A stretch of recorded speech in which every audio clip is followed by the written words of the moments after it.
నమస్కారం, welcome to అనంత భక్తి సనాతన ధర్మం ఛానల్.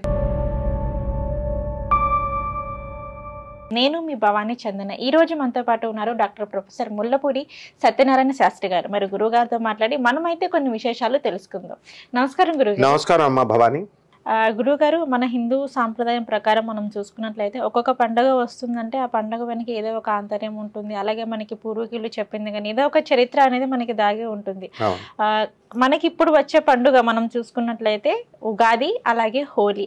ఉగాది కన్నా ముందు వచ్చేది హోలీ కాబట్టి మరి ఈ హోలీ పండుగ వెనక ఏమైనా ఆంతర్యం దాగి ఉంది అంటారా? ఏమైనా స్టోరీ ఉందంటారా? పూర్వీకులు ఏం చెప్తున్నారు?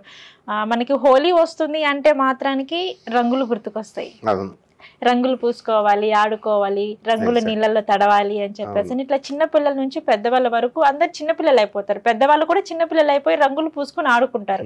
అసలు హోలీ పండుగ ఏంటి? హోలీ పండుగ అంటే కేవలం రంగుల పండుగనా, లేకపోతే దాని వెనకాల ఏమైనా ఆంతర్యం దాగి ఉంది అంటారు? పురాణం ఏం చెప్తుంది అంటారు?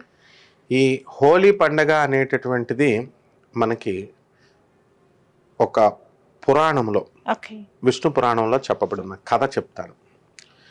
ఫస్ట్ శ్రీ మహావిష్ణువు జయ విజయులు ఆయన దగ్గర ఉన్న బంటులు ఇద్దరు ఉంటారు కదా, ద్వారపాలకులు, వాళ్ళకి భృగు మహర్షి శపిస్తాడు. బాగుంది. సనకసనందర మహర్షులు శపిస్తారు. ఏమని? 3 జన్మలు నువ్వు శత్రువులుగా అన్నా, లేకపోతే 7 జన్మలు మిత్రుడిగా అని ఏదైతే అప్పుడు విష్ణుమూర్తికి దూరం అయిపోతామని వీళ్ళు శత్రువులుగానే కోరుకుంటారు. వీళ్ళు మొదటి జన్మలో హిరణ్యాక్ష హిరణ్య కశ్యపులుగా పుడతారు. వీళ్ళిద్దరు అన్నదమ్ములు. హిరణ్యాక్షుణ్ణి శ్రీ మహావిష్ణువు ఏం చేస్తాడు? భూమిని ఎత్తుకుపోయి భూమిని ముండ కింద చుట్టేసి చాప కింద సముద్రంలో దాక్కుంటే విష్ణుమూర్తి వరాహావతారం ఎత్తి ఆయన చంపేసి భూమిని ఇలా కోరలతో పైకి తీసుకొచ్చి పెట్టేస్తాడు.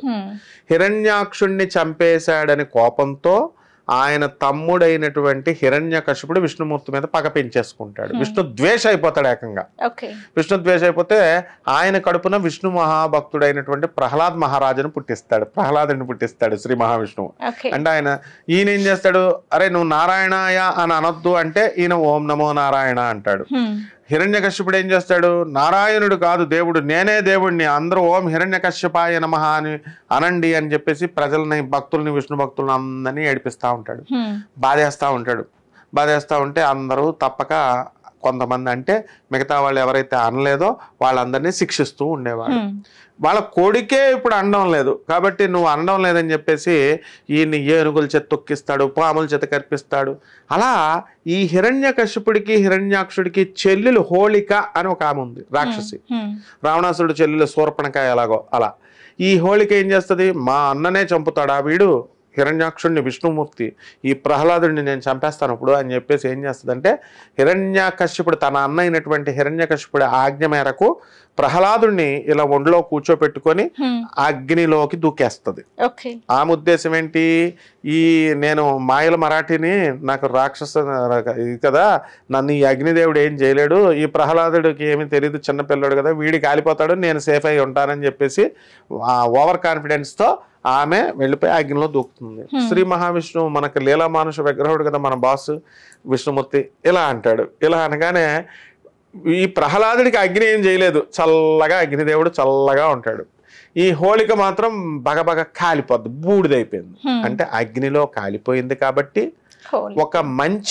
ఒక చెడు మీద మంచి సాధించిన విజయం కాబట్టి, ఏ పండుగ అయినా సరే మనకి చెడు మీద మంచి సాధించిన విజయం కాబట్టి ఈ పండుగను మనం జరుపుకుంటాం. దీనికే హోళిక పౌర్ణమి అంటాం, హోళిక పండుగ. ఆ రోజున ఏం చేస్తామంటే ఒక రాక్షస బొమ్మ హోళికను తయారు చేసి దాన్ని కాలుస్తాం, ఎందుకంటే అగ్నికి వెళ్ళింది. ఈ చరిత్ర మర్చిపోకుండా ఉండడం కోసం.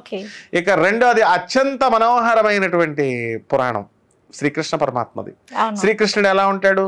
బ్లాక్ బాయ్, బ్లాక్ బ్యూటీ, నల్లగా ఉంటాడు, అందంగా ఉంటాడు, కొంటెవాడు, తొంటరివాడు, లీలామానుష విగ్రహుడు. ఆయన రాధమ్మతో మరి ఏం చేస్తాడు? డివైన్ డాన్స్ అంటే ఆ రోజు ఆడితాడు, అంటే రాసలీలలు గోపికలందరితో. ఆ రోజున ఏం చేస్తాడంటే ఈ రాధమ్మ తల్లి కృష్ణుడి యొక్క కలర్ని చూసి హోళిక రోజున ఇంత నల్లగా ఉన్నామేంటని ఎంబరాస్ అయిపోద్ది, ఆశ్చర్యపోతే అప్పుడు శ్రీకృష్ణుడు కొంటవాడు కదా, ఆ రంగు రాధమ్మకి పోస్తాడనమాట. పూసి ఇదిగో తనకేమో తెల్ల రంగు పూసుకుంటాడు, ఆమెకేమో నల్ల రంగు పోస్తాడు. అలా ఏదో సరదాగా ఆయన పరిహాసం ఆడితే అప్పటి నుంచి ఈ రంగులు సాక్షాత్తు పరమాత్మే పరమేశ్వరి ఆదిపరాశక్తి అయినటువంటి ప్రేమదేవత అయినటువంటి ఆ జగన్మాత అయినటువంటి ఆ రాధామాతకి రాశాడు కాబట్టి ఆ సాంప్రదాయం కొనసాగించడం కోసం భూమి మీద అందరం మనం రంగులు వేసుకుంటాం ఒకళ్ళ మీద ఒకళ్ళు. అది ఇంకా కొంచెం ఫ్యాషన్ అయిపోయి కోడిగుడ్లు వేసుకోవడం, టమాటాలు వేసుకోవడం అయిపోతుంది.